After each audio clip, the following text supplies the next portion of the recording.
Hello, my beautiful mommies. I am excited to be here to talk a little bit about um, the New Mom Gratitude Journal that I created.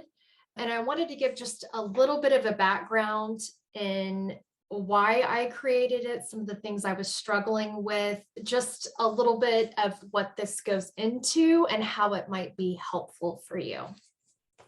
So to start off, I am a mom. I'm also a stepmom as well.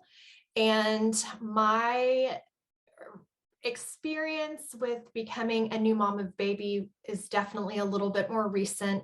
He is a little bit older now, but there were several things that I was struggling with, especially in that first year, that I needed help with. I needed help from a mindset standpoint. I needed help from a connection standpoint. So I'll go into 5 of these today and then share a little bit about the journal. I guess a little bit more background. So the first year of becoming a new mom of baby, I did not have any family in town.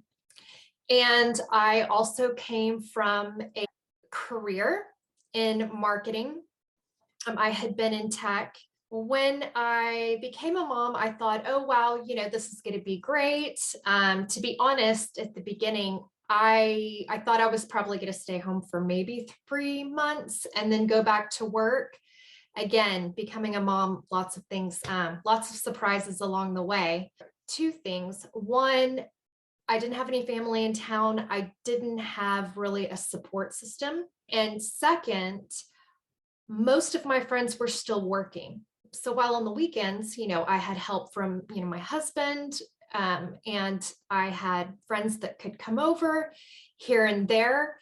During the week, I really found myself feeling isolated and alone. And I was not prepared for this. I don't think anybody can prepare you. I did start journaling. So let me go into the 5 things and then we'll go into that.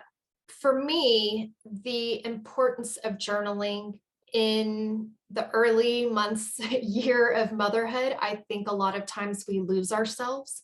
We have the new schedule, we have a new routine, we have daily tasks that we're doing that we didn't have before. We have long nights as well. Journaling was really a way for me to reconnect with myself after I'd kind of lost myself. So the 5 things that I struggled with.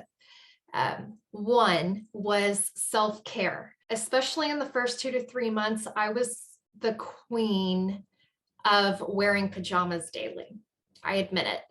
And if you do wear pajamas daily, make sure you get really comfy ones and ones that make you feel really good. So self-care, that pretty much went out the window the first 2 to 3 months. I did not have the easiest time adjusting to the new schedule. And really, I was just trying to survive. And it feels like in that first year, I don't know if it's the same for you guys, but I feel like once you get used to something within 2 to 3 months, it changes. And then when at the 6-month mark, well, then it changes again. So I constantly felt like I was having to learn and adjust as I went. So self-care was not happening. Number 2, staying active. So movement was very important to me. And a lot of the time, I just didn't feel like going outside of the house, especially with the late nights. Number 3 was connecting with others. And I don't know about you, but for me, if I'm not even feeling the energy or good enough to, get dressed, wash my hair, and those things, it's kind of hard to go out and actually meet new people. The 4th was venting too much. I definitely struggled with this. At the beginning, I made a mistake of venting to my husband as if he was my girlfriend, just because I didn't have anybody else to vent to. I wasn't meeting up with people at the beginning. And if you're meeting up with people, fantastic. These are just some of the things that I struggled with at that first time in the first year. But definitely venting too much and venting too much to people who are not going to understand. I can do a whole nother video on this, and I will be doing another video on this because I feel like it's really important. And then the fifth thing that I struggled with was finding a village, which ultimately I ended up needing to build a village. So those are the 5 areas that I struggled with in that first year. So one of the things I did was to get a journal, and I actually did the 5-minute journal. I don't know if you're familiar with it. It was created by Alex and Mimi Icon. I really loved it. I did not do it every day. I probably did it once a week, and I was okay with that. Anytime I started venting, I would go back to my journal and I would read through a couple of days of what I had said I was grateful for. And this was a great way to uplift my mood and just to help me with, a better mindset on those really tough days. As I did the journal, I recognized that this journal, along with a lot of other journals, are more generic. And when it comes to inspirational quotes, when it comes to, some of the prompts, they were great. There were quotes about Aristotle and things like Martin Luther King, not specifically that, but, people, Gandhi, while they were inspirational, I didn't feel like the quotes spoke to me as a new mom. So I was really missing this in the journals that I was working with. With the 5 areas that I just talked about, I started to come up with different things, different prompts. Sometimes I would write things just on a sheet of paper. And again, you don't have to have a journal. You can just get a sheet of paper and you can write, journal prompts and questions. But I kind of went through different things that I found to be very, very helpful. And I took all of those and I put it in a journal format.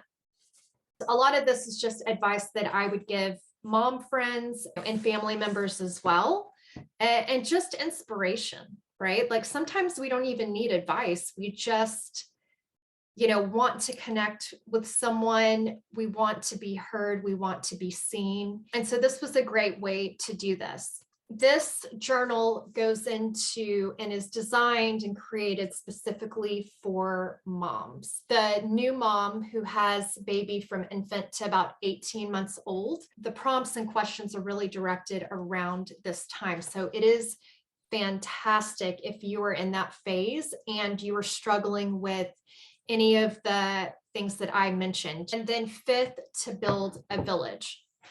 So just want to show the intro about this journal at the beginning. I go into how to use the journal.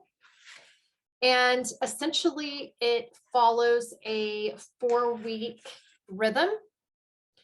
I have it weekly. If you would like to do it more than once a week, that's fantastic. But I found that once a week was about all I could handle with everything else I had. And and if I missed a week, it wasn't a big deal. I just caught up, no guilt. It's just starting somewhere. So you can see for week 1, I have self-care, find time to take care of your body, mind, and soul, even if it's just one thing per day. So this is just an inspiration or encouragement around self-care. And then I have a couple of journal prompts. One is I am grateful for, and you can write one or more, but typically just, sticking with one, doing something that's doable. The second is, what is one self-care routine I'm committing to this week? And the third is, what is one fun thing that happened with my baby and me this week? So these are 3 things that I touched base with myself just to check in and just to remind myself, what am I grateful for that happened recently? These are actually very important because you go through about 3 weeks of this. And then on the 4th week, there is a section called Reflections and Actions. We want to look back at what we wrote and we want to write down what is one good thing that happened in the past 3 weeks that I will share with my family, friends, and my significant other when they ask, how are you doing? This was really helpful. I would often try to stick with, people who were not in the mom phase, who would ask how I'm doing. I found it more helpful to remember one thing or have one thing I'm grateful for to be my kind of blanket answer for them. Because at the end of the day, even if you try to share what's going on, this is just me personally. Even if I was speaking with someone who had been a mom maybe 10, 15, 20 years, it had just been too long. Like they're not in it. It's not the same when you vent or share with another mom who's going through a similar phase in life. The second piece is really built around helping you identify your needs. And this is what I did, because at one point, when people asked, is there anything I can do? I was so disconnected from myself that I didn't even know what my needs were, other than, I'd like to get some more sleep. I am struggling to, and you can list what you're struggling to. How can I get support? Now we go into action. Name 2 people you can ask for help and write it down, and then ask them today and confirm it on the calendar. One of the reasons why this was so important to me, and I don't know if you're the same way, but I was the type of person that didn't need help, right? Like I was the one that used to help others. When someone would say, oh, can I help you something? I would always say, oh, I got it, don't worry, right? Or if something came up with, something in the family and my husband's like, well, da da da da da da da, I'd be like, oh, it's okay, I got it. I can fit it in. I can take care of it. One thing I found in becoming a new mom of the baby is that I don't got it. There was a point where my husband had to travel for work, and my son got sick, and I didn't even know that this was physically possible, but he was awake off and on for 48 hours. I had never experienced that before. I still remember to this day, just at one point, not being able to hold him. He was crying a lot because, he wasn't feeling well. So a lot of it was crying and screaming, in addition to the pediatrician and everything. But of course, I call the pediatrician and they say, well, they don't have 100.4 yet, do these things. And so I was trying to handle it by myself, no family in town. Most of my friends are working. They don't have kids. I didn't feel, even if I could have called them, I didn't feel comfortable calling them at that time. And I remember at one point, my arms hurt so badly that I eventually laid on the floor and put my hand on his chest just to, stay alert. And I closed my eyes. I'd never been awake off and on for that long. So recognizing that if I don't have a village, I need to go build a village. I need help. And that was hard for me to admit, because I'm the person that's got it, right? Like I got it. I was not good at asking for help. Number one, I wasn't good at really identifying my needs anymore. So definitely a piece, this helped with that. And then second, I was not good at asking for help. So I would try to make sure I know, okay, what do I actually need help with? What would be the best thing? If someone could only do one thing, what would be the best way for someone to help me for this month? And then I started to force myself to practice doing the ask. Remember, this is starting to build a muscle, right? If you're not used to asking for help, this can be very uncomfortable, and it doesn't have to be. And so even if the first 2 friends in your trusted circle that you ask say no, it's not a big deal at the beginning. Remember, we're just getting comfortable at doing the ask and making sure we identify our needs and prioritizing that, right? Because we can't ask for everything, nor do we want to. But at the same time, I believe in my heart, it is helpful to have a support system for those times where you need help. I truly believe that we were never designed to raise a child alone. I know women do it, and kudos to them. And if I had to, I would have figured it out.